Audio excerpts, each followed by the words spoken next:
Today on MLB the Show 24, we will be doing a fantasy draft here in franchise mode. We'll be rebuilding that team, and hopefully they win a championship. Every year when the new MLB the Show game comes out, I always enjoy doing this annual episode. It doesn't really matter what team we pick, so I'm going to roll with the Mariners because they have cool uniforms. That's really the only basis of my choice. Let's take a look at what pick we have in the draft, and I don't see his... Wait, where are we? Oh, that's not good. We had the last pick of the first round. It's not all bad, though, because we get the top pick of the second round. We're always going to have back-to-back picks, which I think is going to be kind of cool, but we're also going to have to wait like 58 picks before we can pick again, which is kind of annoying. We had some surprises in the first round with Yordan Alvarez going number 1. Mookie Betts drops to 10. Shohei Ohtani drops to 11. Soto and Trout also not in the top 10. So what I want to do here with our back-to-back picks is I want to grab the anchor of our lineup and the anchor of our pitching staff. I don't want to go too old because I anticipate this video is going to be a few seasons long. So we're going to start with Jose Ramirez as our third baseman and Zach Gallen as the ace of our pitching staff. These are going to be the two guys we really look to build around. And now we have to wait a while, all the way to the end of the third round until we can pick again. We're already having prospects like Jackson Holliday getting picked. But we get back-to-back picks. So again, I kind of want to go one hitter, one pitcher.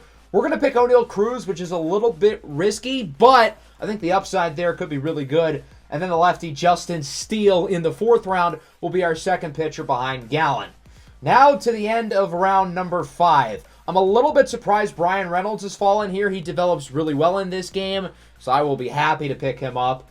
And then in round number 6, we're actually going to go back to offense here. It might seem a little bit early, but if you watched my video yesterday on players who you need to trade for, Ryan Jeffers is a beast in this game. He's going to be one of the best offensive catchers over the duration of today's video.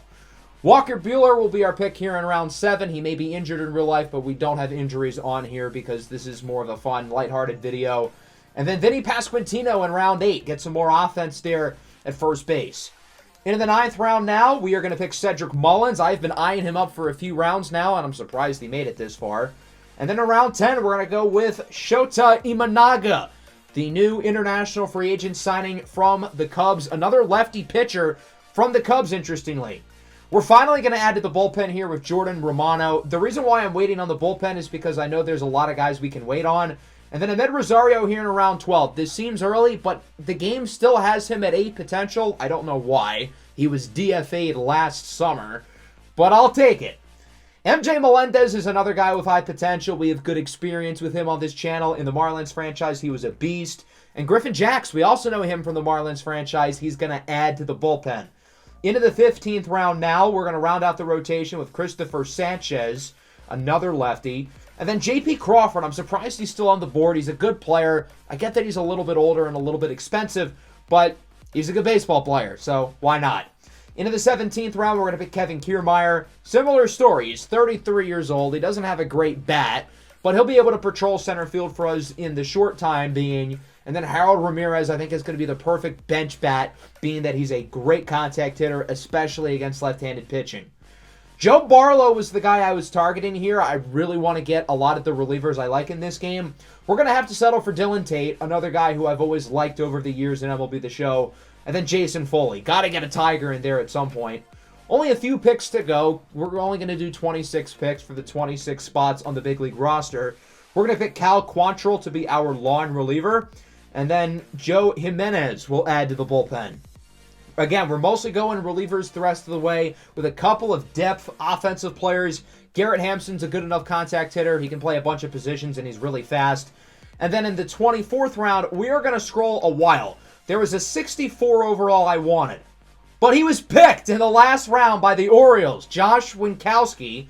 So instead, we're going to pick Elvis Peguero instead. We've made it far enough to where the 64 overall relief pitchers I like are getting picked. We're going to get Elias Diaz, the reigning AllStar Game MVP, to be our backup catcher. And then Brennan Bernardino will be the final pick here in round 26 to round out the bullpen. So overall, I think it's a pretty solid team. We have two 90-plus guys. We don't have a ton of great starters, only 5 players, at least 80 overall, but we're a really deep roster, and we're young. We should continue to get better. We're the 15th ranked team in the game. On one hand, that doesn't look great considering our farm system sucks, as you can see, But I feel like our team's going to be in a good spot to get better, not just as this season goes along, but in general. I want to not try to make too many trades because I want to be able to try to win a championship with this core. But depending on where we are at the trade deadline and in the offseason, we may look to make some moves. So we're going to simulate to the All-Star break here in year number 1. Take a look at how the team ultimately ends up doing. And we are in first place of the division, 56-40. We will gladly take that. We have one of the best records in the American League, only second behind the Toronto Blue Jays. So I think we're in a pretty good spot, coming off a great month of June. We had Zach Gallen make the All-Star game. Jose Ramirez made it as well, our 2 cornerstone players. And we also had J.P. Crawford, who is having a really good season for us, along with Brian Reynolds. I also want to shout out Ryan Jeffers because he got robbed of an All-Star spot. And the bullpen's been really good too, despite the fact that we waited until the fantasy draft was over practically. And we still didn't get a lot of the guys we wanted because they were picked a few rounds before we could get them. At the trade deadline, we are 61-48. I think our team's in a pretty good spot, but with us just having the fantasy draft done and this being the first season, I feel like every team is pretty even. So because of that, if we make a few big moves at the trade deadline, I feel like that can really put us over the edge and help us win the championship possibly this season, especially if we can steal from our biggest competitor in the American League. The Blue Jays had the best record in the AL, and that's because Edward Julian is in second place for the MVP. Another guy who I mentioned in my 10 position players you need to trade for video because this guy is a beast in MLB the Show sim. Walker Buehler is a free agent at the end of the year, and he's been fairly mediocre for the most part. I think we can get by without him. We're also going to be trading away Garrett Hampson as well, but this is absolutely worth it for Edward Julian, who is nasty in this game. And then replacing Buehler's spot in the rotation is going to be John Means. All we have to give up is Kevin Kiermaier. Means is really good in this game. He's 30 years old. He has C potential, but he sims really well because his hits per 9 is really good and his walks per 9 is really good. One of the relievers I really wanted was Kevin Kelly. We're going to trade for him from the Guardians. And with that, I feel like our team is in a really good spot. We've added to the lineup with Julian. We've added to the rotation with Means. We've added to the bullpen with Kelly.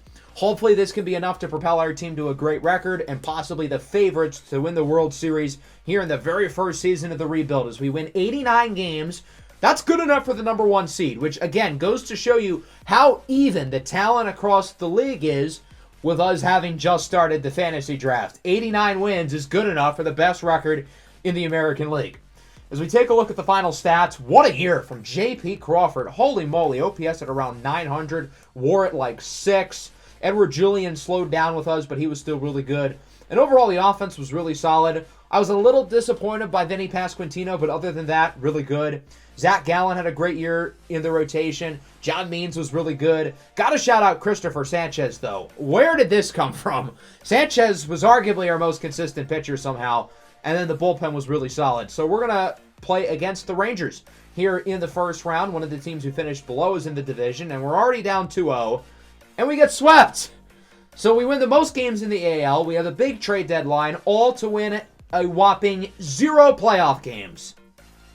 So let's go to the offseason. We've got a few guys who are free agents, John Means and Ahmed Rosario, 2 guys I would certainly like to keep. I think Means is going to be in the rotation for the long haul, and Rosario, I would like to find him a role as well, but if not, he could possibly be trade bait.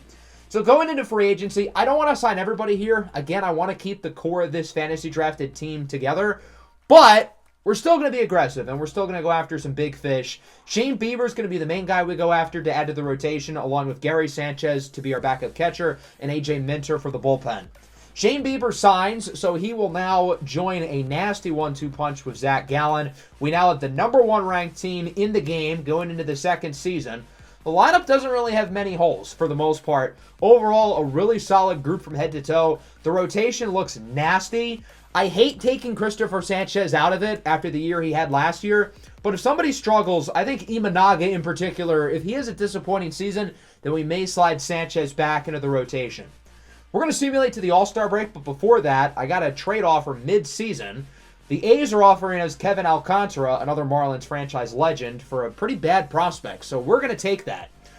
Despite being the number 1 ranked team in the game, we are in dead last in the division, albeit only by 5 games. The division is very close, as you can see, but I still have no clue how we're in last. We had the best run differential in the division, for what it's worth. On the All-Star team, we had Zach Gallen along with Cal Quantrill.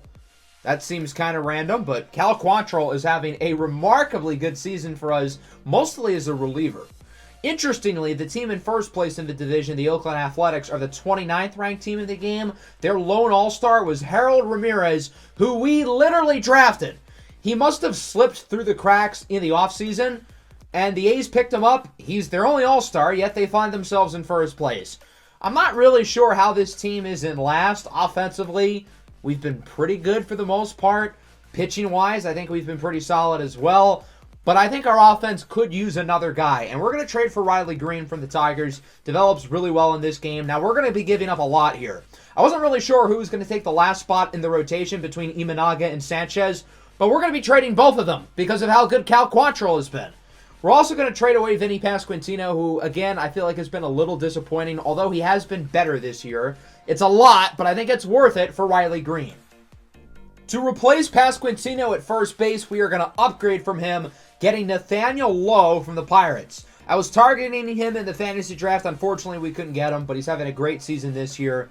And we're not going to have to give up that much. Other than Ahmed Rosario, we're not really trading anything in value here. And Rosario hasn't really played a whole lot for the big league team anyway.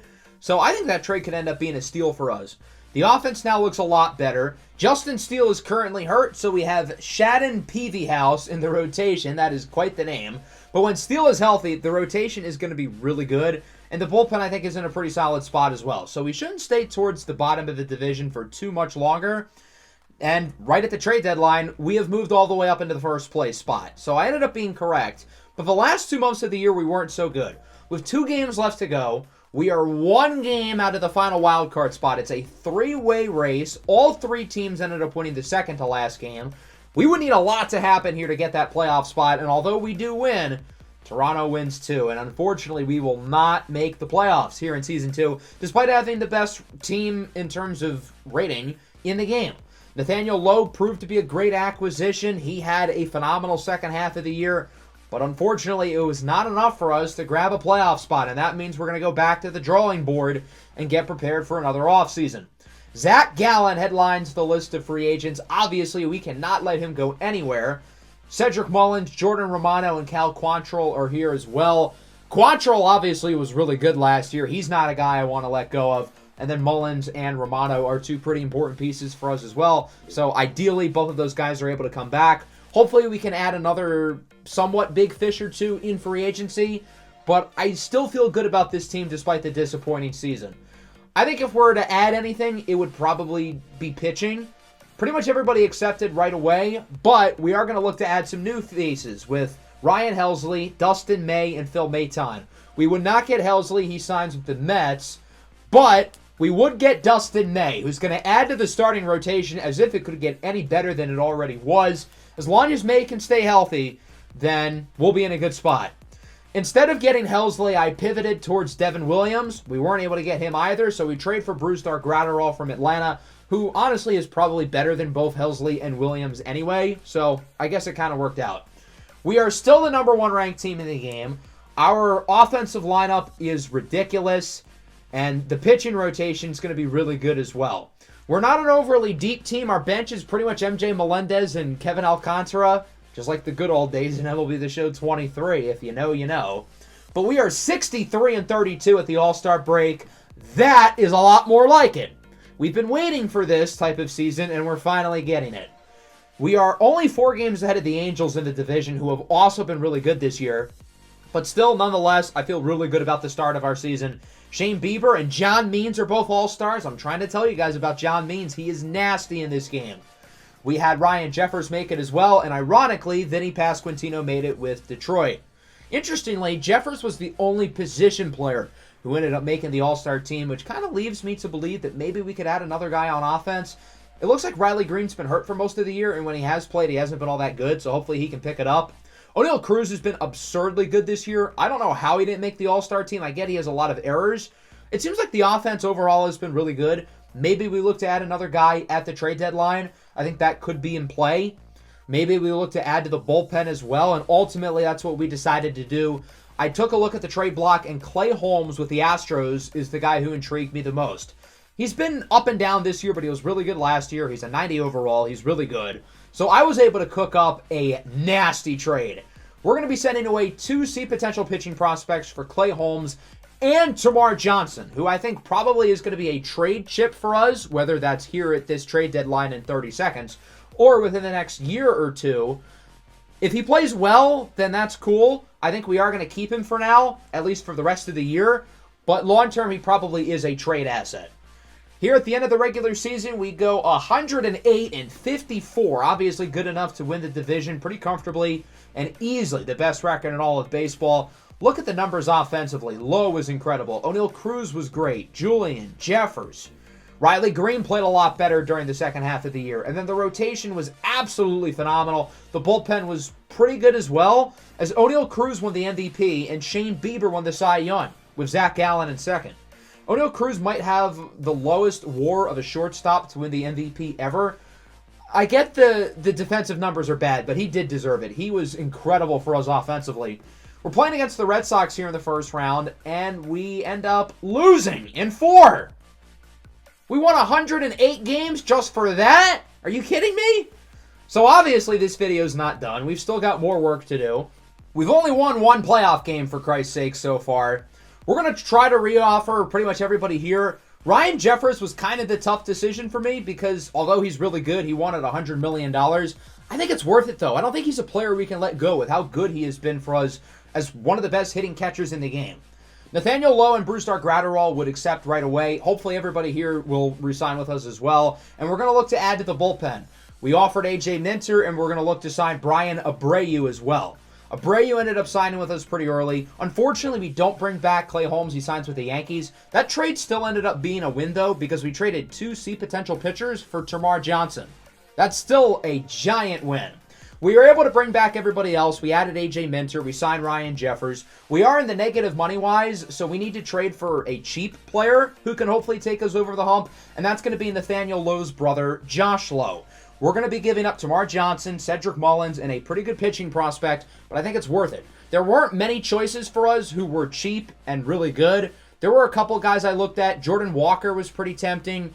Marlins franchise legend Brian De La Cruz was a guy I looked at. Ellie De La Cruz as well, but his team was over budget as well. So this team is loaded. Number 1 in contact, power, and pitching. There is no excuse not to win the World Series this year, especially considering we are 67-29 at the AllStar Break. We had the top 3 for the MVP. Edward Julian has a WAR of 6 and an OPS above 1100. We have 1st and 2nd for the Cy Young. Shane Bieber's our only pitching all-star, though, somehow. He joins Nathaniel Lowe, Edward Julian, Jose Ramirez, and Josh Lowe in the All-Star game. I also want to point out that the relief pitcher I wanted in the 19th round of the fantasy draft, Josh Winkowski, he ended up making it as well. I'm telling you, he is really good. I know what I'm talking about when it comes to these relievers. We ended up going 113-49. We had a run differential of over 350, and we run 70% of our games. Look at the numbers offensively. Pretty much everybody hit around 300, 30-plus homers, 100-plus RBIs. Our offense was absolutely ridiculous, and it looks like the game gave us JT Realmuto so we could have the backup catcher. The pitching rotation was great. Cal Quantrill has been elite 3 years in a row. Where has this guy come from?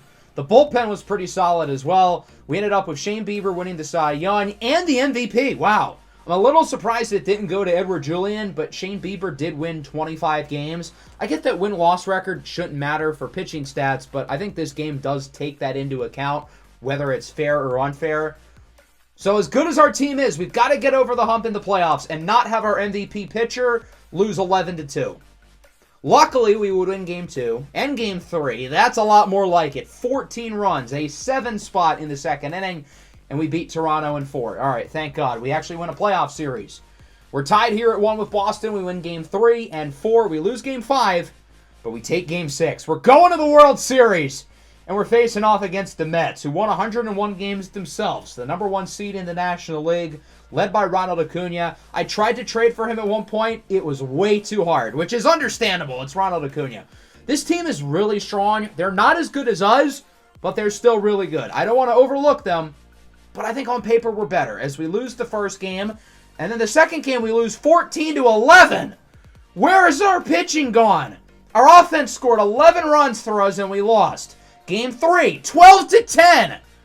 The offense has scored 26 runs in the first 3 World Series games, yet we are trailing 3-0. The pitching has gone extinct for us, and we end up getting swept. Has a pitching staff ever folded like this before? Our offense was unbelievable in the World Series. I was originally planning on having that being the final season, but we've got to go one more after losing like that. We have a few pitchers to re-sign, ironically, being that those guys blew the World Series, but I want to try to run it back. We actually have some money in the budget this year, so I feel like I'm going to try to spend a little bit. And Ozzie Albies is really popping out. Albies is one of the best second basemen in the game, and I think he might be the missing piece that finally gets our team over the hump. I don't know how we're going to be able to afford all these guys and bring back everybody on arbitration. So sure enough, Shane Bieber, the MVP, ends up signing with the Padres. I still want to have a really good pitcher replace him, so we're going to look at Sandy Alcantara, who's ultimately going to be quite a bit cheaper than Shane Bieber. He would end up signing with us, as would Ozzie Albies. We had barely any money left over, and we are in the red by $30 million. So much that the guys on arbitration like Riley Green, Josh Lowe, and O'Neal Cruz are getting paid very unfairly.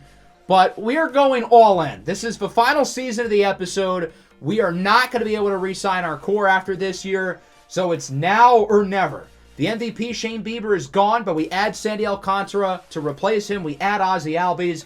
And we ended up having another great season, 110-52, a little worse than last year, but still by far the best team in baseball. If we can't win the World Series now, it is never going to happen. The offense was unbelievable, although we will be without Jose Ramirez for the playoffs. He tore his ACL very early into the year, so our first-round pick of the fantasy draft will not be with us for, hopefully, our World Series run. I want to point out that Shane Bieber was outplayed by Sandy Alcantara, who signed for cheaper. So Bieber leaving ended up being the best thing that could have happened to us. We ended up having Zach Gallen win the Cy Young with Alcantara and May also in the top 3. Our pitching was great this year, but we need them to step up in the playoffs. As we sweep the Red Sox, I don't want to lose a single game here in the playoffs. Okay, I spoke too soon. I spoke way too soon. What is happening? We're down 3-1. Pump the brakes. Game 5, we lose to the Tigers, and we don't even make it to the World Series. So, another failed season. We have a bunch of guys who are free agents. We're not going to be able to afford them. We can't make this team any better. We built a God squad, and we could not win the World Series. We've had great chances over the last 3 years, and we couldn't get it done. So that's how this episode is going to wrap up. I'm sorry for the depressing ending. I really wanted to win a World Series with this team, but if it's not going to happen this year or last year, I don't see how it's ever going to happen. Nonetheless, make sure to leave a like and subscribe to the channel if you are new and you are excited for more MLB The Show 24 franchise content. Peace out.